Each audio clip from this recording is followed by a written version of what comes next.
মুভির শুরুতেই প্রধান ক্যারেক্টার সুকিংকে দেখানো হয়। সে ছিল খুবই আনলাকি বা দুর্ভাগা। সে এতটাই আনলাকি ছিল যে তার সাথে কেউ বন্ধুত্ব করত না। সবাই বিশ্বাস করত যে তার সাথে বন্ধুত্ব করলে তাদের ভাগ্য দুর্ভাগ্যে পরিণত হবে।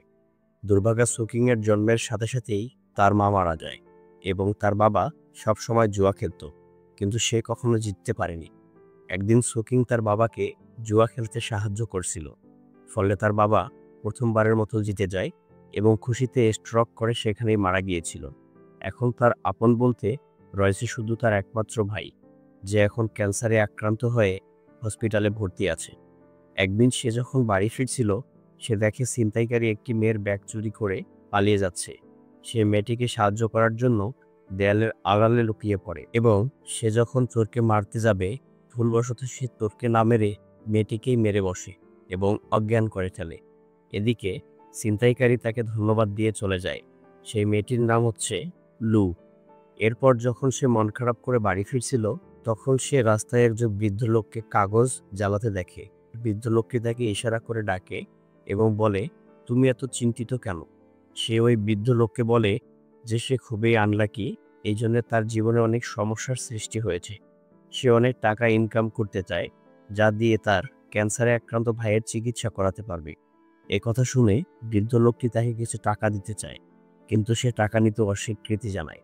এতে বৃদ্ধ লোকটি খুশি হয়ে বলে, আমি তোমাকে গোল্ডেন আইস বা সোনালী চোখ নামের একটি অলৌকিক শক্তি উপহার দিলাম, যার মাধ্যমে তুমি যে কোনো কিছু ভেদ করে দেখতে পারবে। এই সুপার পাওয়ারের একটি শর্ত আছে, যদি খারাপ কাজে ব্যবহার করো তাহলে তুমি ধ্বংস হয়ে যাবে। পরবর্তী সিনে অনেক পুরাতন ও মূল্যবান একটি ড্রাগনের স্টাম্পের নিলাম দেখানো হয়, যেখানে একটি মেয়ে স্টাম্পটি চুরি করে সেখানে নকল স্টাম্প রেখে দেয়। মেয়েটি সিকিউরিটির কারণে স্টাম্পটি নিয়ে যেতে পারে না, তাই স্টাম্পটি একটি বইয়ের ভিতরে রেখে সেটি টেবিলের নিচে আঠা দিয়ে লাগিয়ে দেয়। কিন্তু সে চলে যাওয়ার পর বইটি নিচে পড়ে যায়। সেটি রুম পরিষ্কার কর্মী এসে আবর্জনা মনে করে আবর্জনার স্তূপে ফেলে দেয়। পরের দিন সুকিং ঘুম থেকে উঠে দেখে সে রাস্তার মধ্যে শুয়ে আছে। এরপর সে তার একমাত্র বন্ধু লিউয়ের কাছে চলে আসে। লিওয়ের দিদার একটি পুরাতন বইয়ের দোকান ছিল। সে প্রতিদিন লিওয়ের দিদার বইগুলো সাজিয়ে রাখতে সাহায্য করত। সেদিন ওই ড্রাগন স্টাম্পওয়ালা বইটি তাদের দোকানে আসে। সুকিং যাওয়ার সময় কয়েকটি বই কিনে নেয়, যার মধ্যে সেই বইটিও ছিল। লিওয়ের দিদা জানতো যে সুকিংয়ের পরিবারের অর্থনৈতিক অবস্থা খুব একটা ভালো নয়, তাই লিউকে টাকাগুলো ফিরিয়ে দিয়ে আসতে বলে। লিউ ছিল অত্যন্ত মোটা এবং অলস, তাই টাকা ফিরিয়ে দিতে এসে ম্যানহোলে পড়ে যায়।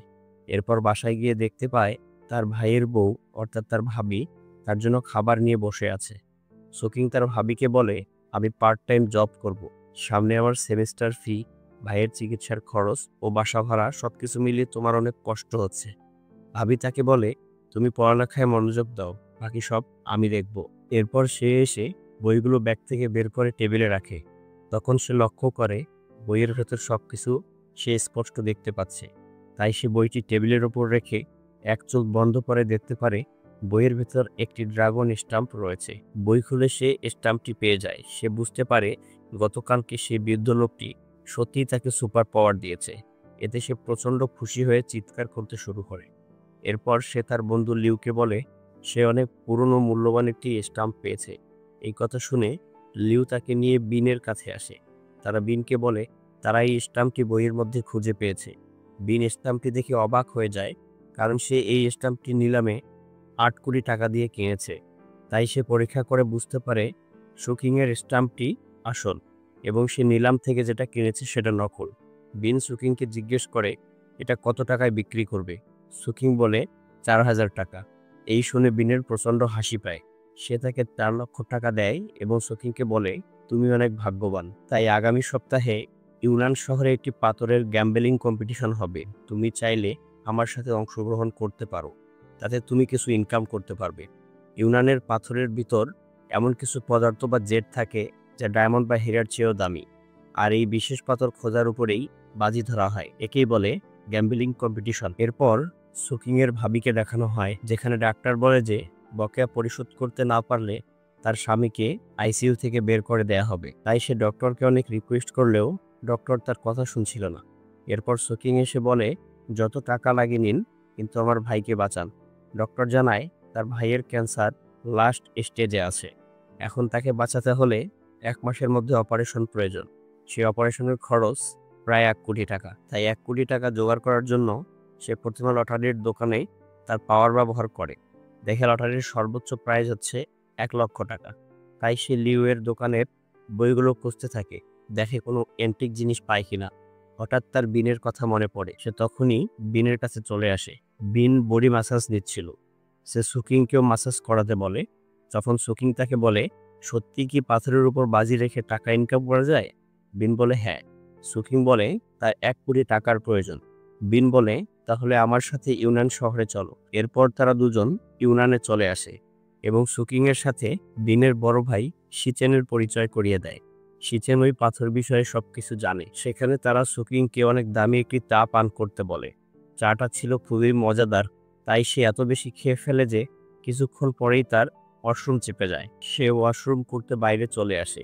সেখানে লু তাকে থামিয়ে দিয়ে বলে, এখানে পুলিশ স্টেশন কোন দিকে? সুকিংয়ের সেদিন রাতের কথা মনে পড়ে যায়, তাই ভয়ে চলে যেতে শুরু করে। লু বলে, আমি শুধুমাত্র একটি ঠিকানা জানতে চেয়েছি, এত ভয় পাচ্ছ কেন? সুকিং তাকে সেদিন রাতের ঘটনা বলে দেয়, কিভাবে ছিনতাইকারীকে ধরতে গিয়ে তাকে আঘাত করেছিল। লু বলে, তোমার জন্য এখনো আমি রাস্তায় ঘুরছি, এখন আমার কাছে কোনো টাকা নেই। তাই বাধ্য হয়ে সুকিং লুকে তার হোটেলে থাকতে দেয়। অপরদিকে সেই মেয়েটিকে দেখানো হয় যে ওই স্টাম্পটি চুরি করেছিল। সে জেনে গিয়েছিল সুকিং স্টাম্পটি বেচে দিয়েছে, তাই তারা তাকে খুঁজতে থাকে। এরপর শিচেন সবাইকে নিয়ে পাথরের মার্কেটে চলে আসে। এরপর তাদেরকে শেখায় কিভাবে পাথরের মধ্যে জেড খুঁজতে হয়। বিন সুকিংকে বলে, তুমি একটি পাথর পছন্দ করো, আমি তো 3টি পাথর কেটেছি, কিন্তু একটিতেও জেড পাইনি। তখন সে একটি পাথরের মধ্যে এই মূল্যবান জেড দেখতে পায়। তখন সে বিনকে বলে, আমাদের এখান থেকে পাথর কেনা উচিত। কিন্তু শিচেন বলে, না, চলো আমরা অন্য শপে যাব। আসলে এই শপটি ছিল জুনের। জুন হচ্ছে শিচেনের শত্রু। জুন শিচেনকে দেখে পাথরগুলোর দাম 3000 থেকে 30,000 করে দেয়। কিন্তু এরপরেও সেই পাথর বিন কিনে নেয় এবং সেই পাথরটি কাটার পরে দেখতে পায় সেই পাথরটির মধ্যে মূল্যবান জেড আছে। এটা দেখার পর জুন বলে, এই পাথরটি বিক্রি করব না।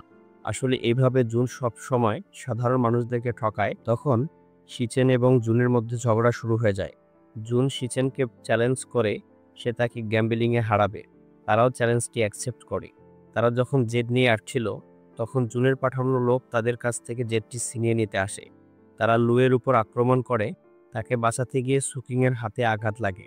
এক পর্যায়ে লু সেই জেটটি হারিয়ে ফেলে। লু সেটা উদ্ধার করতে চায়, কিন্তু সুকিং তাকে নিয়ে চলে আসে। এরপর রাতে সুকিংয়ের হাতে ব্যান্ডেজ করা ছিল।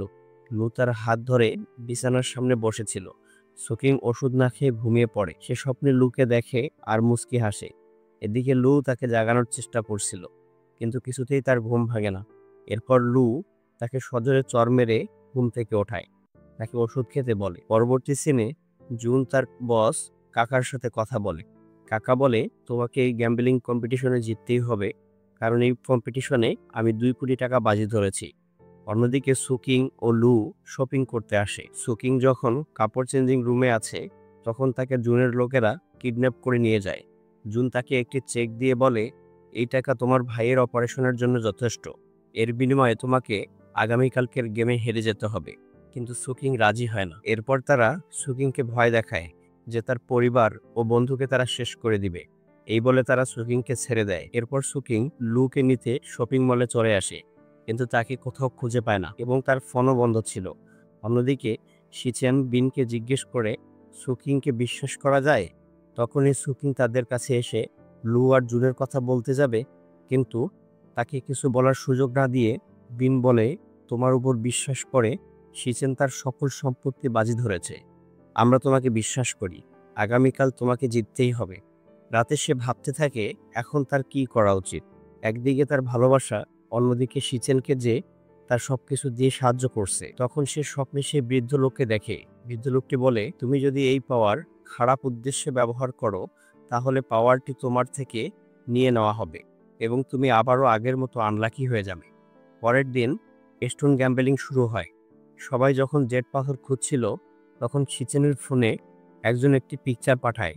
তখন সে মনে করে সুকিং তার সাথে বিশ্বাসঘাতকতা করে জুনের সাথে হাত মিলিয়েছে। সে বিনকে দেখায়। সে যখন সুকিংকে জিজ্ঞেস করতে যাবে, সে একটি দামি পাথর দেখতে পায় এবং তার পাওয়ার ব্যবহার করে বুঝতে পারে এটি সবচেয়ে দামি পাথর। সে সময় লু ফিরে আসে। তাকে সুকিং জিজ্ঞেস করে, তুমি কোথায় ছিলে? সে বলে, গতকাল তোমাকে খুঁজে না পেয়ে আমি বাসে উঠেছিলাম আর সেখানে ঘুমিয়ে পড়েছিলাম। ঘুমানোর কারণে আমাকে লাস্ট স্টেশনে নিয়ে গিয়েছে, তাই এখানে আসতে অনেক দেরি হয়েছে। এরপর তারা আবারও পাথর সংগ্রহ করতে শুরু করে। এরপর গেমের সময় শেষ হয়ে যায়। প্রথমে জুনের সংগ্রহিত পাথরগুলো কাটা হয়। তার প্রত্যেকটা পাথরের মধ্যেই খুবই দামি এবং রেয়ার জেড ছিল। এ দেখে শিচেন চিন্তিত হয়ে পড়ে। এরপর সুকিংদের মাত্র একটি পাথর কেটেই একটি গ্রিন কালারের জেড পেয়ে যায়, যেটা হচ্ছে পৃথিবীর সবচেয়ে দামি এবং রেয়ার পাথর, এবং সুকিং সেই গেম জিতে যায়।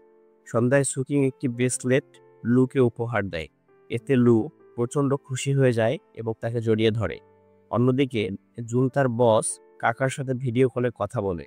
কম্পিটিশনে হেরে যাওয়ায় তার কাছে ক্ষমা চায় এবং বলে, আমি সবকিছু ঠিক করে দেব, আর এই কম্পিটিশনে যে টাকা হারিয়েছ তার পরবর্তীতে তোমাকে আসল ড্রাগন স্টাম্প এনে দেব। তাই কাকা শেষবারের মতো একটি সুযোগ দেয়।